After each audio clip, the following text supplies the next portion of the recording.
नमस्कार, आप देख रहे हैं 10 के दमदार ट्रेड और 5,000 करोड़ का ऑर्डर मिला है कोचिन शिपयार्ड को। माफ कीजिएगा, 500 करोड़ हेडलाइन में कह दिया मैंने, लेकिन वीरेंद्र जी, मार्केट में अच्छी रिकवरी निचले स्तरों से, और जो आप कह रहे थे बात कि आईटी स्पेस ने इनफैक्ट आपको हिंट दिया था प्री ओपनिंग से पहले, और उसके बाद ये खबर इन्फोसिस और एंथ्रोपिक का करार और 2.5% इंडेक्स अब इसी का सहारा मिलता हुआ क्या अप्रोच रहेगी फिलहाल?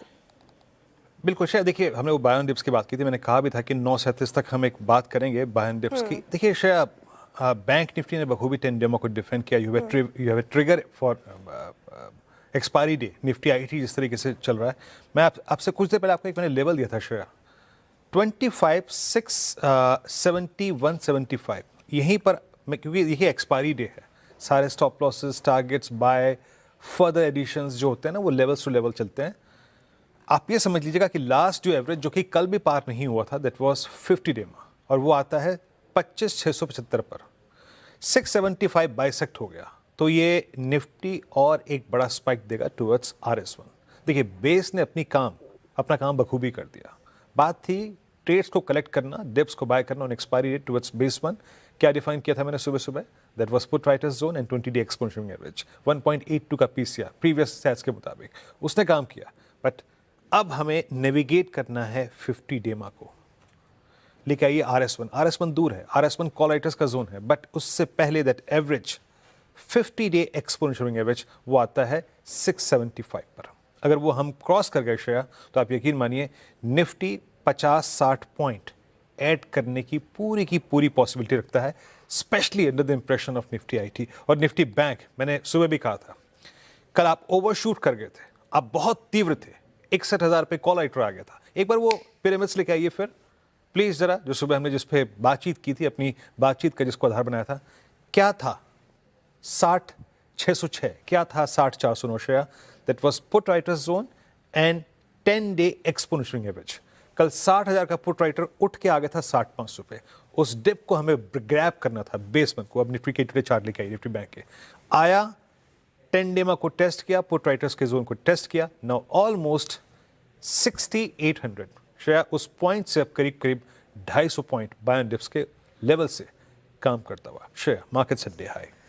बिल्कुल, market at days high. Strategy भी एकदम सटीक पड़ी, डिप्स में बाई करने की हिदायत थी और वही होता हुआ नजर आया। लेकिन आगे बढ़ते हैं और शो में क्या क्या होगा वो बता देते हैं। तो 10 के दमदार ट्रेड में राजेश पालवे जी और प्रकाश गाबा पिछले शो से मौजूद हैं। निर्मल बांग के विकास सालुंखी और सेंट्रम फिनसर्व के नीलेश जैन से भी हम टॉप ट्रेड्स लेंगे। साथ ही मार्केट आउटलुक पर DR चोकसी, फिनसर्व के मैनेजिंग डायरेक्टर देवेंद्र चोकसी से बात होगी। वहीं मार्केट टेक्निकल्स पर चर्चा के लिए केडियानॉमिक्स के फाउंडर सुशील केडिया मौजूद होंगे। तो ट्रेड लेना शुरू करते हैं वीरेंद्र जी, और पहले हम गाबा से और राजेश पालवे जी को फ्री कर देंगे। तो राजेश पालवे जी, बताइए आपके अभी के 2 ट्रेड्स क्या होंगे? तो श्रेया जी, पहला ट्रेड होगा PSU बैंकिंग बास्केट्स, और उसमें हमें लगता है बैंक ऑफ इंडिया यहाँ पे बाय किया जा सकता है। जिस तरीके के सेटअप है, 20 डे मूविंग एवरेज को कंफर्टेबली होल्ड आउट करते हुए देखने को मिला है स्टॉक। तो यहाँ पे अपसाइड के टारगेट हम एक्सपेक्ट कर रहे हैं करीब 170, 171 की तरफ आते हुए दिख सकते हैं। On the down side stop loss suggest करेंगे 163 के आसपास। दूसरा स्टॉक जो पसंद आ रहा है वो है अडानी पोर्ट्स का। यहाँ पे देखें तो एक ब्रीफ कंसोलिडेशन के बाद आज वापस से यहाँ पे बाइंग इंटरेस्ट बनते हुए देखने को मिल रहा है, और हमें लगता है जिस तरीके के ओवरऑल स्ट्रक्चर बने हुए स्टॉक के, यहाँ पे 1580, 1590 की अपसाइड के टारगेट के लिए बाय किया जा सकता है। On the down side stop loss suggest करेंगे करीब 1535 के आसपास। ओके, ये ट्रेड रहा राजेश पालवे जी का, और अदानी पोर्ट्स आपकी बाय कॉल है। प्रकाश सर, आपके 2 ट्रेड्स। वीरू, पहला स्टॉक रहेगा ऑरोबिंदो फार्मा। इसमें ताकत तो है, दम तो है। 1204 के आसपास ट्रेड कर रहा है औरो फार्मा। स्टॉप लगाना चाहिए करीब 1295 का, करीब 9 रुपए का स्टॉक। फर्स्ट टारगेट 1220, मेरे ख्याल से वहां तक जाना चाहिए औरो फार्मा। दूसरा स्टॉक जो मुझे पसंद है इस वक्त, एक बॉटम से अप्रोच है, स्टॉक का नाम है डिलीवरी। 426 के आसपास ट्रेड कर रहा है डिलीवरी। 421 का स्टॉप लगाएंगे, मतलब 5 रुपए का स्टॉक। टारगेट 435 पॉसिबल है। डिलीवरी और फार्मा और डिलीवरी पसंद आ रहा है गाबा सर को अभी के लिए। विकास जी, गुड मॉर्निंग और स्वागत है आपका कार्यक्रम में। बताइए आपके 2 ट्रेड्स इस वक्त के। Good morning Shreya. देखो, आज के दोनों भी शेयर्स मेरे बाय साइड में रहेंगे। पहले तो इन्फोसिस के लिए मैं यहाँ पे बाय रिकमेंड करूंगा। ओवरसोल्ड जोन में ऑलरेडी ये ट्रेड कर रहा था लास्ट कुछ दिनों में, तो इन्फोसिस को यहाँ पे बाय करना है। 1340 का इम्पोर्टेंट अभी यहाँ पे बेस बन चुका है, तो 1340 के स्टॉप लॉस से इन्फोसिस को बाय करना है। 1520 के आसपास के टारगेट मुझे लगता है वापस यहाँ पे देखने मिल सकते हैं। अच्छी रिकवरी इन्फोसिस में देखने मिल सकते हैं, तो इन्फोसिस को यहाँ पे बाय करना है 1340 के स्टॉप लॉस से 1520 के टारगेट के लिए। दूसरा बाय कॉल रहेगा मणप्पुरम फाइनेंस। मणप्पुरम फाइनेंस 300 के आसपास वापस सेटल डाउन होते हुए देखने मिल रहा है, तो उसका टारगेट ऊपर में देखने मिलेगा 314 के आसपास मणप्पुरम में देखने मिल सकता है। नीचे में अहम सपोर्ट अभी 295 के आसपास है, तो 295 के स्टॉप लॉस से मणप्पुरम फाइनेंस को बाय करना है 314 के टारगेट। ओके, मनपुरम फाइनेंस आपका बाय कॉल है। नीलेश, गुड मॉर्निंग, आपके 2 ट्रेड्स। गुड मॉर्निंग वीरेन जी, गुड मॉर्निंग सभी को। देखिए, आज जो सेक्टर फ्लेवर में है वो है आईटी एंड फार्मा। डिफेंसिव पर फोकस है और यहाँ पर सबसे पहले खरीदने की सलाह होगी लुपिन इस पर्टिकुलर काउंटर में, जिसके अंदर अपसाइड में हम टारगेट एक्सपेक्ट कर रहे हैं 2300 और 2325 का। स्टॉप लॉस होगा 2215 का। काउंटर अगर आप देखें तो एक काफी अच्छा राउंडिंग बॉटम फॉर्मेशन बनाता हुआ नजर आ रहा है। मोमेंटम इंडिकेटर्स एंड ऑसिलेटर्स पर ऑलरेडी हमने एक बाय क्रॉसओवर देख लिया है। सेटअप पॉजिटिव है और यहाँ पर डेरिवेटिव डेटा भी पॉजिटिव साइड में एक लॉन्ग बिल्डअप इंडिकेट कर रहे हैं, तो इसीलिए यहाँ पर लुपिन को खरीदारी करने की सलाह होगी 2300-2325 तक के टारगेट के लिए एंड 2215 के आसपास का स्टॉप लॉस रखना होगा। वहीं जो दूसरा स्टॉक हमें पसंद आ रहा है वो है आईटी स्पेस में से एचसीएल टेक्नोलॉजी। देखिए, निफ्टी आईटी इंडेक्स में एक ट्रिपल बॉटम बना है और हम यहाँ से एटलीस्ट 4 to 6% का एक पुल बैक मूव एक्सपेक्ट करके चल रहे हैं, तो निफ्टी आईटी इंडेक्स पर फोकस करना होगा। ओवरसोल्ड टेरिटरी से एक रिबाउंड दिखा रहा है, इसीलिए एचसीएल टेक यहाँ पर भी हमने काफी अच्छा रिबाउंड देखा है बैक टू बैक का तीसरे कंसेक्यूटिव सेशन, और ऊपरी स्तर पर हम एक्सपेक्ट करके चल रहे हैं कि स्टॉक यहाँ से 1520 तक की अपसाइड दिखा सकता है। 1460 1460 का स्टॉप लॉस होगा एंड खरीदने की सलाह होगी एचसीएल टेक को एंड 1520 1540 ये 2 टारगेट्स होंगे। ओके, तो आपका यहाँ पर एचसीएल टेक्नोलॉजीज और इनफैक्ट कुछ हद तक आईटी की तरफ झुका और हो भी क्यों ना। आज का sector of the day IT index अब करीब करीब 2% ऊपर ट्रेड करता हुआ। हमारे साथ इस बीच देवेंद्र चौकसी जुड़ चुके हैं इस आज बिग मार्केट वर्सेस की कड़ी में, एमडी इंडिया चौकसी फिनसर्व के। देवेंद्र जी नमस्कार, कार्यक्रम में स्वागत है। आपके आने से पहले Yes, please. वो एक बड़ी अच्छी, अगर आप देखें, तेज़ी हमें आईटी में दिखाई दे रही है। वो एंथ्रोपिक के साथ अगर आप देखें एक करार जिसमें उनका एआई टूल और इन्फोसिस का टोपाज, मेरे ख्याल से इसके इंटीग्रेशन से विभिन्न वर्टिकल्स को, इंडस्ट्रीज़ को एक मॉड्यूल प्रोवाइड करना, ये इस प्रेस रिलीज में शुरुआती तौर पे कहा गया है। आप कैसे देखते हैं आई मीन इस प्रेस रिलीज को देवेंद्र जी, और क्या ये जेवी, क्या ये करार इस स्पेस के सेंटिमेंट को सुधार सकता है, डाउनसाइड रिस्ट्रिक्ट कर सकता है, और उसका थोड़ा ब्रॉडर पर्सपेक्टिव में आप इसे कैसे देखते हैं? या वीरू, आई थिंक बहुत अहम क्वेश्चन है और आई थिंक उसको बहुत नजरिए से देखिए। एक नजरिए से तो आई थिंक ऐसा लग रहा है कि इंडियन आईटी कंपनी के लिए एक बड़ी अपॉर्चुनिटी बन रही है। एक तरफ हमारी आईटी कंपनी अभी तक जो बिजनेस मॉडल पे रन कर रही थी, यानी टाइम एंड एफर्ट बेसिस के ऊपर उनका बिलिंग होता था। आई थिंक यहाँ पे एआई के आने के साथ में this billing program is now getting shifted to outcome based.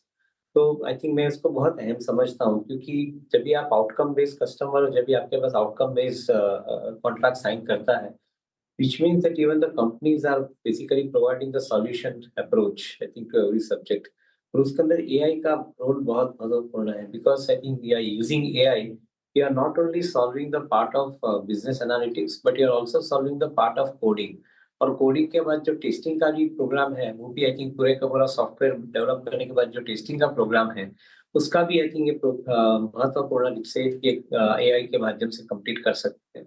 तो मैं से समझता हूँ कि इंडियन आईटी कंपनियां जो आज की तारीख में सॉफ्टवेयर बेस्ड सर्विसेज दे रही है, उनके लिए समय बहुत महत्वपूर्ण रहेगा, because I think they will be in a much better position to deliver the solution to the end customer.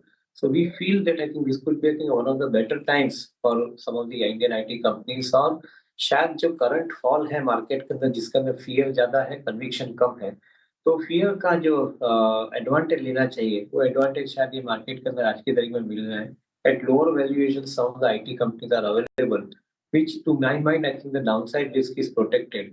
और अगर एक क्लैरिटी सबके दिमाग में आ जाती है तो शायद इसके अंदर 20 से 25% का अप्रिसिएशन सालाना मिल सकता है। तो selectively some of the companies may remain relatively better choice for buying. I don't think AI is a killer, according to me AI is enabler. AI के माध्यम से I think many companies will probably grow faster than what they have grown till now. AI is not a killer, AI is an enabler. बहुत सही बात की Devan ji. Good morning, Shreya बात कर रही हूँ। आईटी पे तो बहुत ही ऑप्टिमिस्टिक हैं सर आप, और AI जो बड़ा चैलेंज था आप उस दिशा में काम कर रहे हैं, इंडियन आईटी स्पेस भी। लेकिन सर सवाल अब ओवरऑल मार्केट पर आपसे कि जो एक आईटी जो एक पुर्जा था जो चल नहीं रहा था मार्केट का, वहाँ पर एक स्ट्रेंथ देखने को मिल रही है, अर्निंग्स भी ठीक ठाक आ गई, तो क्या अब ओवरऑल मार्केट कैसा परफॉर्म करेगा? भारतीय बाजार में अब दमखम नजर आ रहा है? जैसे कोई भी चीज के अंदर मोमेंटम आनी होती है तो उसके पहले उसका रन अप बनता है। I think we are in that particular stage of run up. Currently the market is consolidating. शायद to a greater extent I think जो लास्ट ईयर के अंदर जो हायर प्राइस के मिड कैप के अंदर इन्वेस्टमेंट हुआ था इन्वेस्टरों का, वो पोर्टफोलियो रीशफल हो रहा है। I think they are basically shifting their portfolios through some of the large cap companies के जहाँ पे ग्रोथ अच्छा दिख रहा है, क्वालिटी ऑफ ग्रोथ अच्छा दिख रहा है। तो मैं ऐसा समझता हूँ कि प्रक्रिया ऑलरेडी चालू हो चुकी है। We are seeing a rapid shifting of the portfolios even in the mutual fund schemes as well. तो मैं ऐसा समझता हूँ कि ओवरऑल एनवायरनमेंट काफी कंडीसिव बनते जा रहा है for a long term rally. But कोई भी लॉन्ग टर्म रैली को लेने के लिए आपको करीबन 6-8 महीने के पहला उसके पहले वार्म अप रन अप जो बोलते हैं वो करना पड़ता है, और मार्केट एक्चुअली वो काम कर रहा है।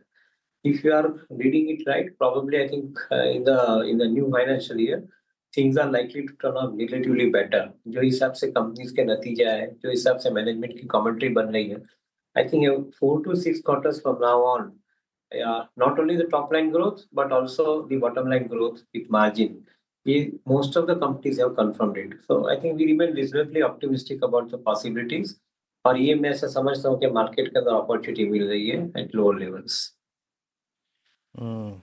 देवेन जी, एक दो बास्केट और अच्छा कर रहे हैं, फार्मा 2-3 दिन से अच्छा कर रहा है, और क्लियरली हॉस्पिटल स्टॉक्स में एक बाइंग एफर्ट विजिबल है। इस थीम में फार्मा में that CDMO, the generic, then hospital stocks, या फिर डायग्नोस्टिक, आपको कहीं बाइंग अपॉर्चुनिटी नजर आ रही है इस वक्त?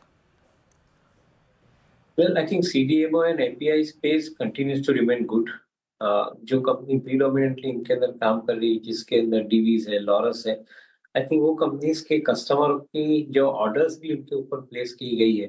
सो to a greater extent I think the larger capacity which companies like Divi's have created, they are now probably utilizing the higher amount of capacity for supplying the products to their customers. Similarly, the situation with Lawrence, उनके वहाँ भी I think the growth 25-30% का growth का एक clear picture दिख रहा है। तो हम समझते हैं कि फार्मा स्पेस के अंदर CDMO, API on one side, generics, complex generics particularly is on the other side, जहाँ पे Cipla and Pharma, Dr. Reddy's जैसी कंपनियां ऑलरेडी आई थिंक नए प्रोडक्ट लॉन्च के साथ में आगे बढ़ रही है। तो yes, I think this space will grow between 15 to 20% rate of growth. Don't expect superlative growth, but at the same time जो हिसाब से यूरोप और अमेरिका ओपन अप हुए हैं ट्रेड के माध्यम से, मैं ऐसा समझती हूँ अगले 1 या 2 साल के अंदर बड़ी आई थिंक इंटीग्रेशन की पॉसिबिलिटी है। Some of the Indian pharma companies might get well integrated with some of the global pharma peers. तो ये एक अच्छी अपॉर्चुनिटी गिनी जानी चाहिए। This is a game of little bit of patience, क्योंकि कोई भी चीज होने के लिए आई थिंक उसका एक प्रिपरेटरी वर्क होता है। शायद हम लोग वो प्रिपरेटरी वर्क अभी एक्सपीरियंस करने जा रहे हैं। So we remain cautiously optimistic about the prospects in select pharma companies today. तो देवेन जी, बहुत बहुत शुक्रिया, आप इस चर्चा में शामिल हुए, सभी सेक्टर्स पर अपनी राय रखी आपने, बहुत बहुत शुक्रिया। इस ऐसे महत्वपूर्ण दिन। चलिए अब इसी चर्चा को थोड़ा सा मोड़ देते हैं और इसको एक टेक्निकल पहलू में बदल देते हैं। सुशील केडिया, फाउंडर केडियानॉमिक्स के हमारे साथ जुड़ चुके हैं। सुशील जी नमस्कार, गुड मॉर्निंग, कार्यक्रम में स्वागत है। आज इन्फोसिस का जो वो कोलैबोरेशन हुआ है ना सर एंथ्रोपिक के साथ, उसको देखने के बाद मुझे कबीर का दोहा की याद आ गया कि जाको राखे साइयाँ मार सके ना कोई, बाल न बाका करी सके जो जग बैरी होए। कुछ ऐसा महसूस हो रहा है क्या? मतलब ये समझिए कि 2 हफ्ते में ऐसा लगा कि क्या से क्या हो जाएगा। 10,000 पॉइंट का रिट्रेसमेंट मेरे ख्याल से 2 फरवरी के बाद से लेकर अब तक। बट इस प्राइस बिहेवियर को, इस खबर को कैसे रीड करेंगे? दोनों का अगर समन्वय करें तो आईटी पर टेक क्या है इस वक्त? बड़ा सवाल है। देखिए, खबरों को तवज्जो देना किसी भी बुद्धिमान व्यक्ति की बुद्धि की विवशता है। पर खबरों को कुछ लोग जन्म देते हैं, कुछ लोग खबरों को कन्वे करते हैं और बाकी की आम जनता खबरों को कंज़्यूम करती है। जो खबर छप गई, उसकी वैल्यू खत्म हो गई और मैं खबरों को भाव के साथ मिक्स नहीं करता हूँ। खबरों से बड़ी खबर है भाव, सबसे बड़ी खबर है भाव। तो हम भाव के हिसाब से भी पिछले मंगलवार को आपको याद होगा, आपके और मेरी अनुज की वार्ता में कि अगले मंगलवार तक कदाच इनमें एक बॉटम बन सकता है। और अभी भी मैं देखूं कि एंथ्रोपिक की खबर पे जो थोड़ा सा इन्फोसिस उछल रहा है, हो सकता है एक और नया लो 2-3-4 दिन में मारे। उतनी जगह रख के काम करना है सबको। पर इन्वेस्टर्स के लिए तकरीबन तकरीबन सिर्फ इन्फोसिस ही नहीं, खबर तो सिर्फ इन्फोसिस में आई है, तकरीबन तकरीबन इन्वेस्टर्स के लिए सारे ही आईटी स्टॉक्स अब अक्यूमुलेट जोन में हैं।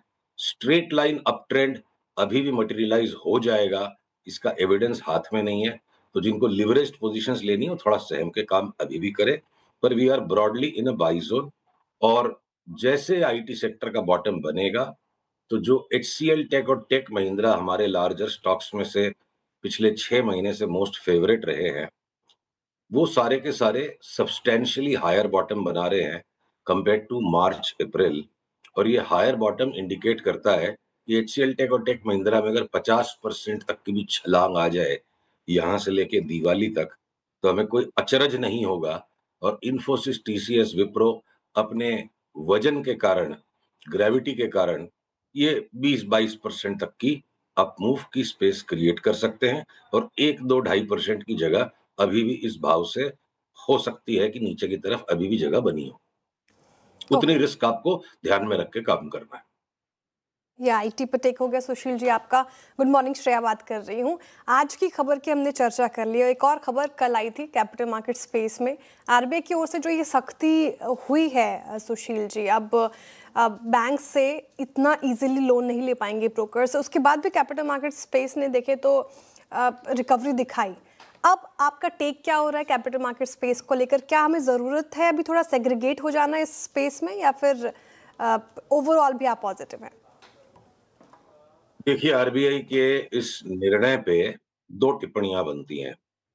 एक जो ओवरऑल मार्केट पे और जो एक डायरेक्टली रिलेटेड स्टॉक्स पे। तो देखिए, जब कभी कोई भी बाजार खराब खबरों को चबा के निकल जाता है, तो वो बहुत बड़ा सूचक होता है कि इस खराब खबर से कई गुना ज्यादा अच्छी खबर भी बाजार को अनुमान है आगे आएगी।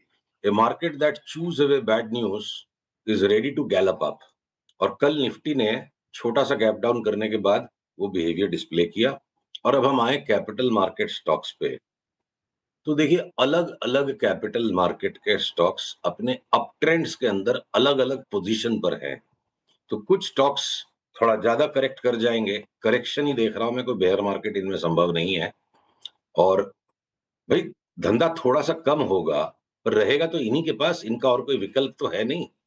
अगर आपको कैपिटल मार्केट्स में जो एस्टैब्लिश्ड प्लेयर्स हैं, जितना भी मार्केट बचेगा साइज, मार्केट शेयर इनके बीच में बटेगा। तो इर्रेशनल बिहेवियर अगर हो जाता, अगर इस लिक्विडिटी को टेम नहीं किया जाता और प्रॉफिलिगेट स्पेकुलेशन कंटिन्यू करता, तो हो सकता आप 2 क्वार्टर मजा लेने के बाद तीसरे क्वार्टर में कोई बहुत बड़ा एक्सीडेंट देख लेते। तो ये विश्लेषण तो करना जरूरी है, हम सब बुद्धि मिली है तो उसके अधीन है। पर बुद्धि की भी एक सीमाएं हैं और ये जो करेक्शंस इन स्टॉक्स में भी हमें दिख रहे हैं, ये इनको हम पुलबैक्स के अंदर में लेने की ही तैयारी में हैं। कहीं कोई सस्टेन्ड डिक्लाइन या डाउन ट्रेंड इनमें बन गया आरबीआई की खबर से, ऐसा बिल्कुल नहीं लगता है। कई दफे हम सोचते हैं कि अरे रेगुलेटर ने, या एक लार्जर एग्जांपल लाइफ में लीजिए, अरे भगवान तुमने ऐसा क्यों नहीं किया, और उसने जो किया हो सकता है उसमें हमारा ज्यादा भला हो आने वाले समय में। तो न्यूज शॉर्ट टर्म में एक छोटा रिएक्शन है ये इस न्यूज पे, और मार्केट अपनी रफ्तार को वापस पकड़ेगा इन स्टॉक्स में भी। ओके, ठीक है। सुशील जी, इस सेक्टर पे आपका एक मत, एक व्यू मिल गया। अच्छा, मैं इससे पहले कि और किसी सेक्टर पे उतरूं, और इससे पहले कि वो तर्क मिस हो जाए जो आप बटोर के लेके आए हैं, सोच के लेके आए हैं, बड़ा रिवॉर्ड किन किन स्टॉक्स में, किन सेक्टर्स में, अच्छा ट्रेडिंग स्विंग कहाँ आपको नजर आ रहा है इस वक्त? देखिए, ये क्या है ना, घटबढ़ का बाजार है। 3 सेक्टर घटेंगे, 3 बढ़ेंगे। और बारी बारी से घटने बढ़ने का सबका नंबर आएगा। तो जो एक बाजार होता है गधा घोड़ा बाजार, जहाँ गधा और घोड़ा दोनों कमाते हैं, और एक है फॉक्सी बाजार, थोड़ा चतुराई से आपको अलग अलग सेक्टर्स को करना पड़ेगा। तो मैं फटाफट आपको एक लिस्ट दूं। मान लीजिए न्यू एज के स्टॉक्स में हम लॉन्ग रन में बहुत बेरिश हैं, और शॉर्ट रन में एक बार डीप करेक्शन हो चुका है, तो ये इटर्नल और डिलीवरी एक बार दोबारा नया हाई मार दे यहाँ से, तो एक ट्रेडिंग बेट बनती है इनमें। अगर मैं आ जाऊं अब आपके ऑयल एंड गैस स्पेस में, तो एचपीसीएल बीपीसीएल में हमें लगता है कि लॉन्ग टर्म साइक्लिकल टॉप बन रहा है, और आप या तो शिफ्ट हो जाओ ओएनजीसी ओआईएल में ऑयल एसेट्स पे, या प्योर रिफाइनर्स पे चले जाओ, मैंगलोर रिफाइनरी या चेन्नई पेट्रो पे। ऑटोस में अगर मैं आता हूं, तो एक बार बजाज ऑटो पे जो हमने बहुत अग्रेसिव कॉल लिया था 7,700 के भाव में, ये 17-18 हजार तक जाएगा। अब हमने अपने निवेशकों को समझाया कि काफी पैसा मिल गया, साइड हटो, एक बार 8,000 तक का पुल बैक आ सकता है, जिसके बाद हम दोबारा रिव्यू करेंगे। पर वहीं हमारी टाटा मोटर्स पैसेंजर व्हीकल में लॉन्ग टर्म बाई बनी हुई है, short term trading swing upswing, Maruti एक नया हाई दिखा दे तो कोई आश्चर्य नहीं है, हीरो मोटो को आपको पकड़ के बैठे रहेंगे। अगर मैं रिलायंस समुदाय के समूह के ग्रुप स्टॉक्स पे आऊं, तो जियो फाइनेंशियल ने काफी परेशान करने के बाद अच्छा खासा बाई सिग्नल दे दिया। रिलायंस में भी अब मोटा बाई सिग्नल है। अडानी के जो दोनों फ्लैगशिप स्टॉक्स हैं, अडानी इंटरप्राइज और अडानी पोर्ट्स, दोनों 15% यहाँ से बढ़ जाए तो ट्रेडिंग के लिए 15% बहुत है।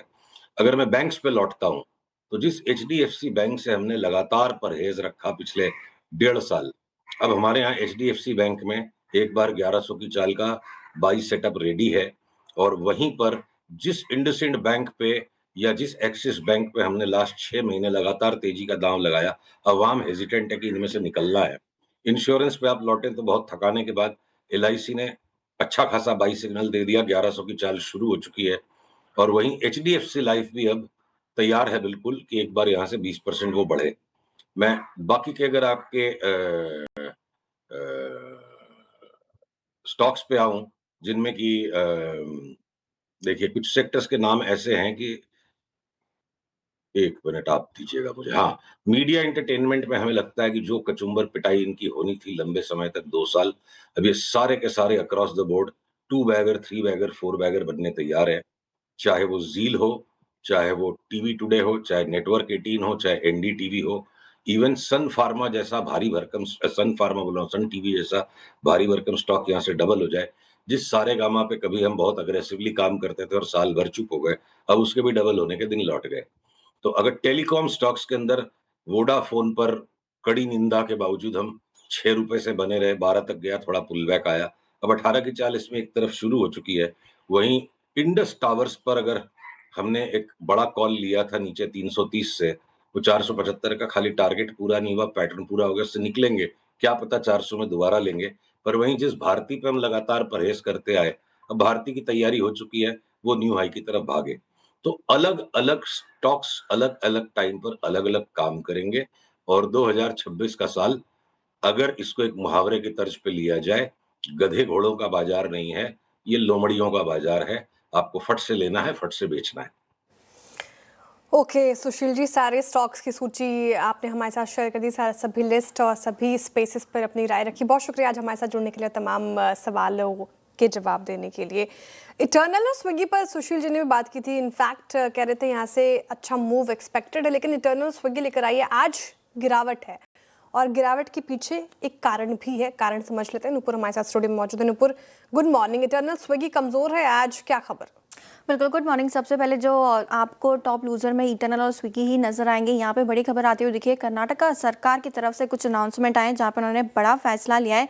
गिग वर्कर्स को जो पेमेंट दी जाती है उस पर 1% जो है वेलफेयर फीस अब लागू की जाएगी, और राज्य सरकार की तरफ से ये नोटिफिकेशन जारी किया गया है जो कि इमीडिएटली इफेक्टिव हो जाएगा, तुरंत प्रभाव से इसे लागू भी किया जाएगा। गिग वर्कर्स को जो फाइनल पेमेंट मिलती है उस पर 1% की जो है वो शुल्क लगाया जाएगा, और कंपनीज को हर तिमाही फीस काट कर ये जो है भुगतान करना पड़ेगा। अब ये फायदा गिग वर्कर्स को दिया जा रहा है उनकी सिक्योरिटी के लिए, उनके वेलफेयर की योजनाओं के लिए सरकार की तरफ से बड़ा जो है कदम लिया गया, लेकिन कंपनीज पर इसका नेगेटिव इम्पैक्ट देखने को मिलेगा। अब कैसे ये चार्ज लगेगा?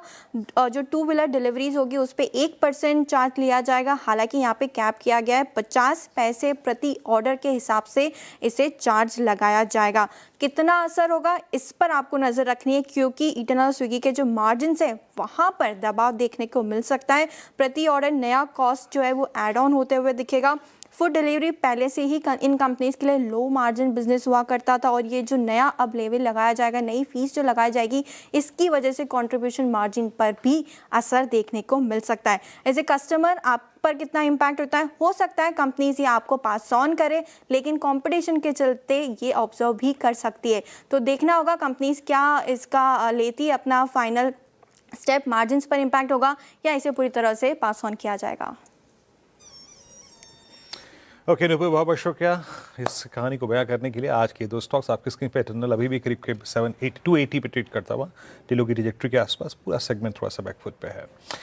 Meanwhile markets at day high, Nifty 25,717, 61,050, दोनों बेस लेके आइएगा। Buy on dips, trust on base and put writers zone that 635, 568 क्या बखूबी काम कर गया, उस डिप ने काम किया। We are at day high and same is the case with Nifty bank. Nifty bank reduce, retrace हुआ 10 डे तक पुट राइटर्स के जोन को, वहाँ से स्ट्रेंथ को रिकलेक्ट किया, नाउ एट डे हाई। तो श्रेया और कंचन के लिए एक अच्छा खुशनुमा माहौल हम दे के जा रहे हैं ट्रेडर्स हॉटलाइन के लिए। Over to you. बिल्कुल बिल्कुल, बस अब एक ट्रांजेक्शन के बाद फिर से जुड़ते हैं ट्रेडर्स हॉटलाइन में।